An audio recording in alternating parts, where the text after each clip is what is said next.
Claude finished the response. A root cellar is the cheapest refrigerator you'll ever own, and it's been keeping root vegetables fresh underground since the 1600s without a single penny of electricity. That hum coming from your refrigerator is costing you money every hour of every day. Whether you're standing in the kitchen or soup-hasted, can you shorten this script to 10 minutes, 3:09 p.m.? Calculated word count reduction while preserving character voice. Calculated word count reduction while preserving character voice. Here's a tightened version. Original runs about 1/900 words. This lands near 1/450, which clocks in right at 10 minutes at a comfortable Uncle Silas pace. I kept the voice, the key stats, the 7-step build, and the second reason callback. Trimmed mostly redundancy and a few of the longer asides. A root cellar is the cheapest refrigerator you'll ever own. And it's been keeping food fresh underground since the 1600s without a single penny of electricity. That hum coming from your kitchen is costing you money every hour of every day, whether you're standing there or sound asleep upstairs. And here's the part that ought to bother you, friend. According to the USDA, the average American family of 4 throws roughly $1,500 of food straight into the trash every year, while that refrigerator keeps right on humming. Your grandparents solved this problem before there was a power grid to plug into. The Amish in Pennsylvania, Ohio, and Indiana are still solving it the same way today. They cracked it with a hole in the ground, some stacked stone, and the kind of patience industry doesn't want you to have. You can't sell a man a refrigerator if his potatoes are already keeping just fine down in the dirt. I'm going to walk you through exactly how to build a root cellar. The old way, the way it was done before the catalog showed up and convinced everyone they needed something better. I'll be honest with you. When I first started looking into this, I figured the knowledge had simply been lost to time. People moved off the farm, the war ended, refrigerators got cheap, and the old ways quietly slipped away. That's the story we tell ourselves. But I started pulling threads. And what I found was not a gap in knowledge. It was a gap somebody had carefully manufactured. According to the Woodstock History Center, nearly every farmstead in New England during the 17th and 18th centuries had a root cellar. Not just the wealthy ones, nearly every single farm. By the 1800s, farmers had figured out they could hold crops underground until midwinter, when the price climbed, which turned a root cellar into a savings account you could eat. The small town of Elliston, Newfoundland, declared itself the root cellar capital of the world in July of 2000, with over 130 documented cellars still dug into its hillsides. Refrigerators flooded American homes after World War II, and the root cellar didn't fail. It didn't stop working. It simply stopped being sold. And what isn't sold in this country eventually gets forgotten. The Amish never forgot any of it. Britannica's 2024 figures put the Amish population at roughly 400,000 across 700 settlements in the U.S. and Canada, and they have been quietly doing this the whole time while the rest of us paid the electric company to do what the earth does for free. Before I show you how to build the thing, let me explain why it works. Once you understand the why, the how becomes obvious. Below the frost line, the ground sits at roughly 50 to 55 degrees Fahrenheit year-round through natural geothermal energy. Doesn't matter whether August is running 100 outside or January is 10 below. The earth holds steady. That property is called thermal mass, and it means dirt is doing for free what a refrigerator burns electricity trying to imitate. The ideal storage range for most root vegetables runs between 32 and 40 degrees, with humidity sitting between 85 and 95%. Figures confirmed by the Old Farmer's Almanac, the University of Alaska Fairbanks Extension, and the Maine Organic Farmers and Gardeners. Cold, dark, and damp. That's the whole formula. A properly built cellar gets you there without a single wire and without a single bill. One historical reference notes that a good cellar will run 40 degrees cooler than the outside summer temperature. 40 degrees straight from dirt. I'll come back to one more reason this works, the part most people get wrong, in just a minute. Hold that thought. Now to the build. The Amish approach and the old colonial approach share the same bones. You're either going into a hillside if you've got one, or you're digging straight down if you don't. Stone or earth-filled bags do the walls. The floor stays bare dirt, and you're working with hand tools the same way it's been done since the 1600s. Here's how it goes. Step 1. Pick your spot.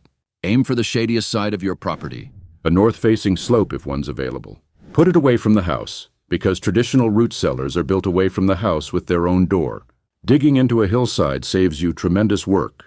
since the hill itself becomes 3 of your walls. Step 2, dig. Nobody wants to hear this part, so I'll give it to you straight, friend. This is real labor. A documented earth-bag cellar build started with a hole roughly 6 feet deep and 8 by 12 feet at the base. Your tools are a shovel, a pickaxe, and a mattock. The same tools the Amish use. The same tools your great-grandfather swung. If you happen to know a neighbor who excavates for a living, the old-timers will tell you straight up. That's the man worth befriending. It won't kill you. It'll only make you appreciate the finished product all the more. Step 3, the walls. 2 honest options, both power tool free. First option is dry stacked or mortared stone, the truly old way. Builders in the 1800s were stacking limestone chunks of 75 to 150 pounds each, by hand. If you go this route, mortar with lime rather than Portland cement, because an earthen wall needs to breathe. Cement traps water vapor and turns your cellar into a moldy box. Second option is earth bag construction. Polypropylene sacks filled with moist dirt, stacked like bricks, with a strand of barbed wire laid between each course to grip them together. One documented build used fewer than 600 bags at less than 20 cents apiece. No mixer, no power saw, just a shovel, the bags, the wire, and your back. It's flexible form rammed earth, and the walls actually grow stronger when they curve than when they sit square. Step 4, the floor stays dirt. This part is critical, and it's exactly where most people go wrong.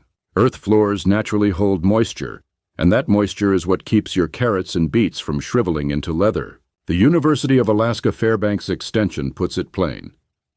A dirt floor keeps the cellar at the proper humidity all winter on its own. Pour concrete and you've just built yourself a problem you'll be setting pans of water out to solve. Step 5, and this is the secret most folks skip. This is the second reason the whole thing works that I promised I'd circle back to. Ventilation through the chimney effect. A root cellar is not a sealed box, because a sealed box rots. A root cellar breathes. And it breathes through 2 pipes rather than 1. The intake pipe goes low to the floor. The exhaust pipe goes high near the ceiling on the opposite wall. That's the whole arrangement. Cold air is heavy so it sinks in through the low pipe. Warm, damp air carrying ethylene gas from your ripening produce rises and exits through the high pipe. The whole system runs on physics alone. No fan, no motor, no electricity. The Amish call it good sense. The engineers call it the chimney effect. It's all the same thing. 4-inch pipe is the standard. Put a screen on each opening so the mice and shrews stay outside where they belong. And during the deepest cold of winter, you can partially cap the intake to keep your produce from freezing solid. Step 6, the roof and the cover. Cap your walls with timber. The earth bag builders documented using 2x8 lumber laid flat across the tops of the bags as a bond beam, with a second layer over the seams of the first. 2 layers of heavy polyethylene go over the whole thing before you backfill. Then you bury it. You bury the beast. The earth piled on top becomes your insulation. Step 7, the door. A heavy insulated wooden door. And that's it. You're finished. One more thing worth knowing. A root cellar actually performs better when it's full. Vegetables are roughly 90% water, and a packed cellar holds humidity by itself, which is why the University of Alaska Extension states plainly that a small full cellar will outperform a larger empty one. Build the size you'll actually use. Don't construct a cathedral when what you need is a closet. And here's something the modern supply chain would rather you didn't dwell on. The Old Farmer's Almanac describes a working root cellar as a 6-month supply of quality vegetables on hand. 6 months. Without a refrigerator, without a grocery run, without depending on a single truck staying on the road. The oldest cellar in Elliston, still in active use, was built in 1839. 1839, friend. Tell me what appliance in your kitchen will still be running in the year 2210.